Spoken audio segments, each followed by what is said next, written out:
जय हिंद दोस्तों जैसा कि भारत और चीन के बीच सीमा पर जून 2020 से ही तनाव बना हुआ है। वहीं जब एशिया के दो सबसे बड़े देशों के बीच पूर्वी लद्दाख की गलवान घाटी में झड़प हुई तो भारतीय सेना ने एलएसी पर चीन की हरकतों से निपटने के लिए टैंक से लेकर सैनिकों तक की तैनाती बढ़ा दी थी। साथ ही भारत और चीन की सेनाओं के बीच line of actual control LAC पर कई राउंड की बातचीत हो चुकी है, लेकिन ज्यादातर सब बेनतीजा रही। और इस बीच चीन ने भारत की सीमा में घुसपैठ की 2 और बार कोशिश की, जिसे हमारे सेना के जवानों ने नाकाम कर दिया। लेकिन इससे भी बड़ी बात है कि इंडियन आर्मी के जवानों ने चीन के खिलाफ ऑपरेशन डोरजी को अंजाम दिया। दोस्तों, अब तक आपने पाकिस्तान के खिलाफ कई ऑपरेशन की बातें सुनी होंगी, लेकिन आज हम इस वीडियो में जानेंगे चीन के खिलाफ भारत के ऑपरेशन डोरजी के बारे में, जो काफी दिन तक लोगों से छिपी रही।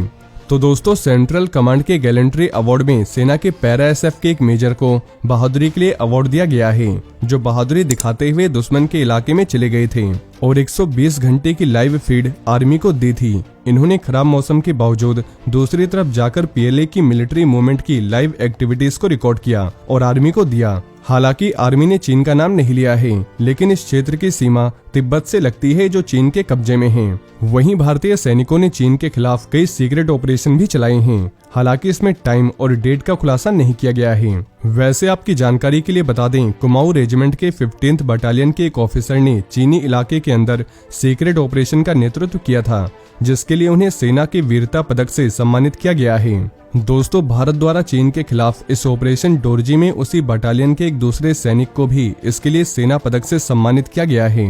वहीं पूर्वी लद्दाख में पीपुल्स लिबरेशन आर्मी पीएलए के सैनिकों ने 7 जनवरी 2022 को line of actual control LAC के साथ शंकर टेकरी नाम की जगह पर एक इंडियन आर्मी पोस्ट पर हमला किया था, लेकिन सिख लाइट इन्फेंट्री के एक सिपाही ने अद्भुत वीरता के साथ आमने सामने की लड़ाई में घुसपैठ करने वाले चीनी सैनिकों का मुकाबला किया और हमले को नाकाम कर दिया।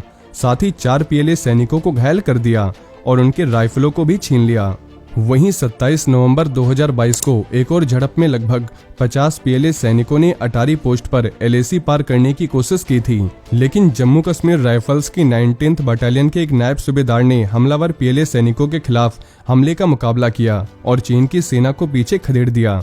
इसके लिए इस वीर सिपाही को सेना पदक से सम्मानित किया गया है और इस झड़प में लगभग चीन के 15 सैनिक घायल हो गए थे। वैसे हमले में नायब सूबेदार भी घायल हो गए थे, लेकिन उन्होंने पीएलए के सैनिकों को पीछे करते हुए ऑपरेशन को सफलतापूर्वक अंजाम दिया। दोस्तों, बता दें, भारत और चीन के बीच सीमा पर जून 2020 से ही तनाव बना हुआ है और ये तनाव लद्दाख के गलवान घाटी में झड़प के बाद बढ़ा है। इसलिए दोनों पक्षों ने सीमा पर तैनाती बढ़ाई हुई है।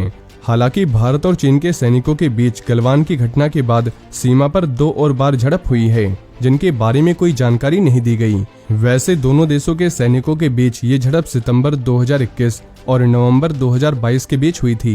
वहीं इस घटना को लेकर ये जानकारी भी नहीं मिली है कि झड़प के दौरान क्या दोनों पक्षों के सैनिक घायल हुए थे या नहीं।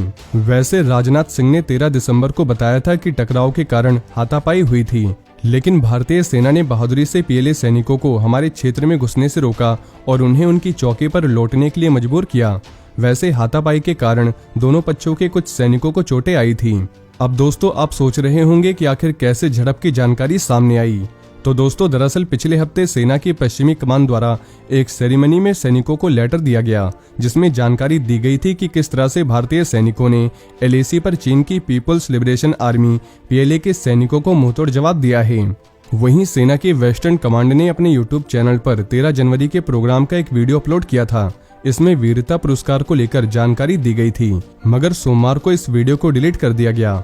वैसे वीरता पुरस्कारों के प्रशस्ति पत्र से मिली जानकारी के मुताबिक भारतीय सेना के जवानों और पीपुल्स लिबरेशन आर्मी के सैनिकों के बीच सितंबर 2021 और नवंबर 2022 के बीच एलएसी पर झड़पें हुई थी, लेकिन सेना की तरफ से अभी तक इस मामले पर कोई जवाब नहीं दिया गया है और सेंट्रल गवर्नमेंट ने भी कोई जानकारी नहीं दी है। वहीं चीन की सेना या वहां की सरकार की तरफ से भी किसी भी तरह का कमेंट नहीं किया गया है। लेकिन गलवान घाटी में हुई झड़प के बाद सेना ने भी सीमा पर मुस्तैदी बढ़ा दी है।